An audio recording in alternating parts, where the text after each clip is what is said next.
pour vous. Et puis surtout, regardez ce petit montage un peu clippé du début de match. Il n'y a pas que sur le central que ça a cogné aujourd'hui.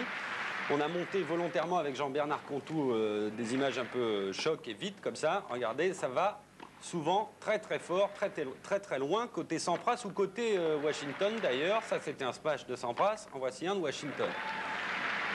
Alors évidemment, au-delà de la sécheresse du score, 3-7-0 pour Pete Sampras, il faut tout de même savoir que Washington a fait autre chose que de la figuration sur le court numéro 1. Regardez par exemple cet échange qui va se terminer par un passing de revers slicé et c'est vraiment très bien joué de la part de Washington.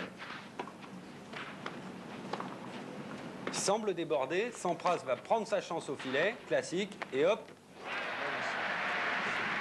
Quand même, belle résistance donc de Malivai Washington qui a justifié sa 18e place au classement cet après-midi.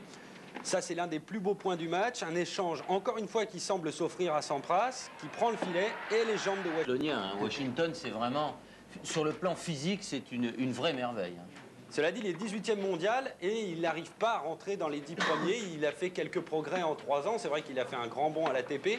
Mais il n'arrive pas à passer le cap pour rentrer dans les 10 premiers. Par exemple, aujourd'hui, il a illustré les propos du numéro 1 mondial. Voyez par exemple cet échange. Il est au fond du court et il accélère en 2 temps sur le coup droit et ça marche. Vous allez voir, alors ça c'est presque du Chang. C'est-à-dire que Washington monte au filet, un premier passing pour fixer et le deuxième pour passer, quoi. Chang, vous avez raison de faire référence. Parce qu'il y a 3 ans, il avait fait 3 jeux contre Chang au premier tour sur le central. Sampras, quel progrès depuis, quel travail accompli pour arriver à ça. Il joue beaucoup plus en appui, il est beaucoup mieux équilibré au moment de déclencher ses frappes et c'est essentiel sur terre battue, même s'il reste un adepte des filières courtes, en filière mi-longue ou longue, c'est un joueur qui a considérablement progressé, qui est capable d'être patient, il le dit. Il y croit. Voilà justement une filière longue, ça tombe très bien ce que vous dites, parce que là, cet échange dure 25 secondes et c'est le record du match. Et c'est finalement Sampras qui aura le dernier mot, parce que Malivai va faire la faute, mais enfin la faute, elle est quand même bel et bien provoquée par la résistance de Sampras, qui lui, est, même s'il est 1 mètre derrière la ligne, vous voyez, c'est finalement Washington qui fait l'erreur, le premier.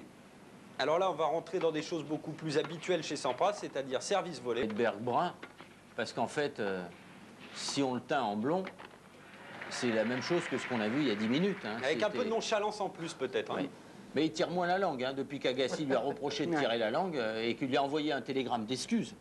Parce qu'Agassi a envoyé un télégramme d'excuses hier à Pete Sampras pour les propos désobligeants qu'il avait eus au Paris Country Club la semaine dernière à son égard. Et il tire moins la langue, Pete. Regardez le smash de Mahmoud là, c'est 5-0 et il gagne son service, ça fait 5-1, vous avez l'impression qu'il a gagné le match.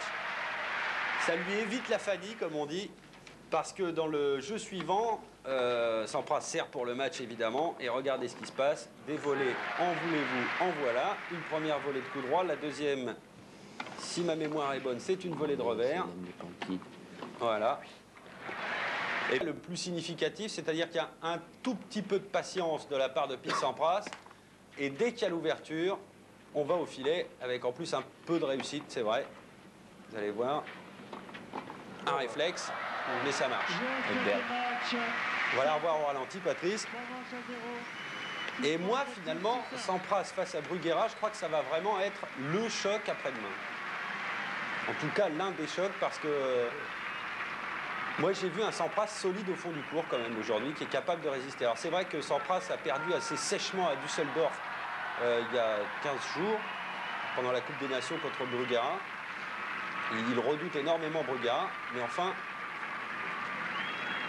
vraiment Washington a fait bien mieux que de résister. On a l'impression là qu'il a été écrasé, mais c'est pas tout à fait vrai. Il a lâché prise dans le dernier set.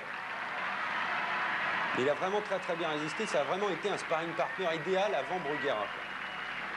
On va voir le score maintenant, pour rappel. Alors, d'après vous, Patrice, est-ce que Sampras peut battre Bruguera? Oui ou non? Est-ce que c'est possible?